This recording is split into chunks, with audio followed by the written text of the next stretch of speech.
Welcome pong muli sa Reyes Atipen Farm. Ayan, so May 30, 2024 po ngayon ng umaga.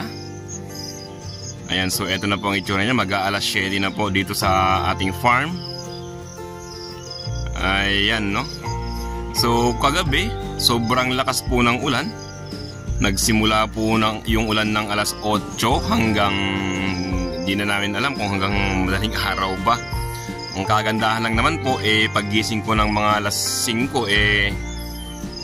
tumigil na po yung ulan. Ayan, by the way po, nasa almost 400 po itong namukadkad po na bulaklak na naulanan. Ayan, so ang masakit po kasi dito kapag naulanan nga po itong mga namukadkad na mga dragon fruit, masisira po or mamamatay po itong mga bulaklak. Kumbaga hindi po sila magtutuloy po na bunga. Ayan, so kagabi sinubukan po namin na kumuha po ng 5 na bulaklak. Kumbaga ganito po, no? Tinanggal po namin talaga itong bulaklak na ito, ganoon. Kumbaga ayan, mga 5 po, limang bulaklak na yan. Itinabi po namin para in case po na hindi talaga mag-stop yung ulan, yun po, yung pollens po na nandoon ang gagamitin po namin na pang hand pollinate.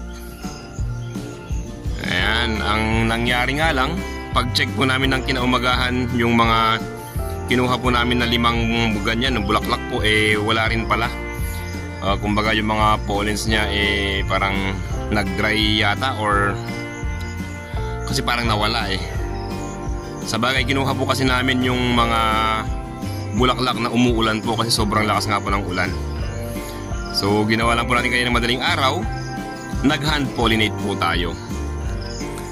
Ayan, so may solusyon pa rin, no? Kahit paano, kahit napakalakas yung ulan at sinuwerte po na tumigil po yung ulan, may mga naiiwan po kasi na pollens dito sa loob po ng ating mga flowers. Kumbaga kahit na wash out man, meron palang naiiwan talaga.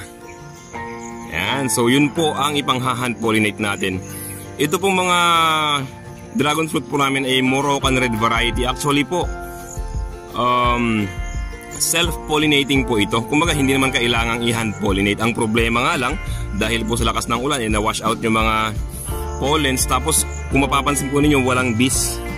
Although may mga alaga po kami mga stingless bees, pero dahil po sa ulan, ayaw po kasi nila ng ulan, kaya wala sila.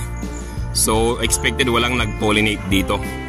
So ang pinaka-importanting kailangan natin ngayon ay itong ating yan, tawag po dito ay anong tawag ito? Paintbrush. Ayan, yung pan po ito, nakasabi ito 1 inch. Yan, 25.4 mm. Yan, 1 inch.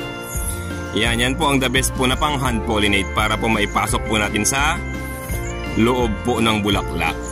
Ayan, mayroon po palang naiiwan talaga. Actually, alas 5 po ako nagsimulang nag-hand pollinate. Ayan, kung kita sana sa camera, may mga natira pa pang mga dito, pollens dito sa ating paintbrush. Ayan. O, di ba? So, ginawa na po natin yan kanina madaling araw, alas 5 onwards. O, yan, natapos mo natin mga past 6 na po, ano. Igaganyan niyo po. Ipapasok po itong paintbrush sa loob. May mga pollens po kasi dyan. Yan, igaganyan lang po. Parang bees po kayo, gaganon. Tapos, ididip nyo po dito. Ayan, ipunas parang, kung meron kayong di ipunas po yun.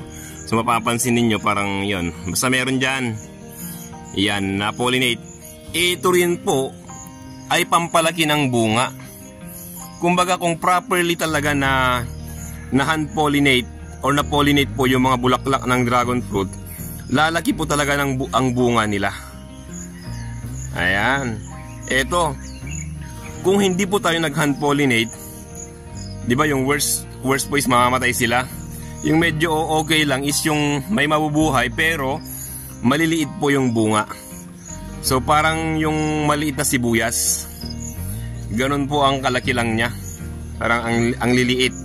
Kapag yan naman yung pang umulan na hindi po tayo nag-pollinate. Yan.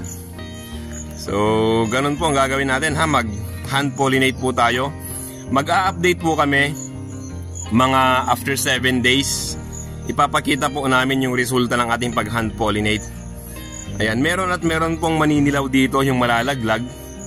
Kasi talagang yun yung totally na wash out. And kahit kumaga anong gawin, talagang wala nang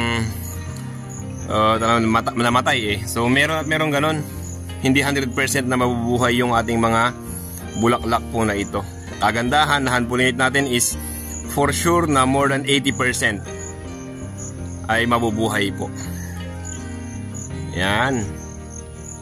So mamayang gabi, kung mapapansin po ninyo ayan, meron pa ulit na mamumukadkad. Ito po, itong batch po na mga ganito. Yan, mamayang gabi po yung mga yan. So marami pa rin po. So kung almost 400 itong mga ngayong araw, yan, bukas sa tansya ko, marami, hundreds pa din po. Ganyan po, ayan, nasa 101. Ilan na ba ang ating poste sa Moroccan Red? Nasa 101 yata ang ating Moroccan Red. At kung mapapansin po ninyo, sa isang poste po talagang marami po ang bunga. Yan. Yan po. So talagang kailangan nating gumising ng maaga kapag umuulan. Kapag naulanan yung mga dragon fruit sa gabi. Yan po. Kung gusto nyo po talaga na mas malalaki yung bunga ng dragon fruit ninyo kahit na self-pollinating yung variety po ninyo, mag-hand pollinate na lang din po kayo, lalo kung talagang alam ninyo na kukunti yung bees po na pumupunta sa farm. Minsan po kasi pag wala namang ulan, marami talagang bees. Lalo at may mga stingless bees po kami, may mga bees po talaga pag hindi umuulan. Pero pag talagang ramdam ninyo na wala namang bees, kailangan nyo po, kayo na lang pong mag-hand pollinate. Diba sabi, kapag self-pollinating, hindi na kailangan mag-hand pollinate. Kailangan po kapag wala pong bees. Kapag wala pong bees na mag-pollinate. Huwag lang po umasa sa hangin. Parang kumaga, kulang po yun. Talagang kailangan ma-dip siya doon sa may dulo niya. Ganun po. Kumbaga, tulungan natin ang ating dragon fruit na lumaki yung bunga. Aside sa fertilizers po natin noon.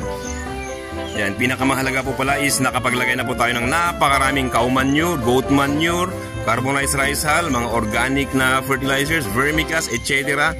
Ano pa man, noong off-season po.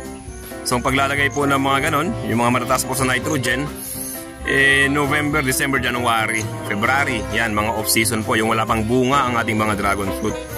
Kailangan nakapaglagay po kayo ngayon. Kasi po, hindi na po pwedeng maglagay ngayon na may fruiting season. Kasi pag naglagay po kayo ngayon ng mataas na nitrogen, gaya ng mga cow manure, instead na bunga po ang lalabas or flowers ang lalabas, ang lalabas po yung mga sanga. Ayan, so mapapansin ninyo, halos walang sanga na lumalabas sa aming mga poste. Kung mga lumalabas lang is mga buds at bulaklak po. Ayan. So yun lamang sa video na ito. Continuous po, mag-update po tayo sa ating farm. At kung may mga comments po, questions, message lang po sa comment box. Pag-usapan po natin. At sama-sama po natin paunlarin ang dragon fruit business sa Pilipinas. Salamat po!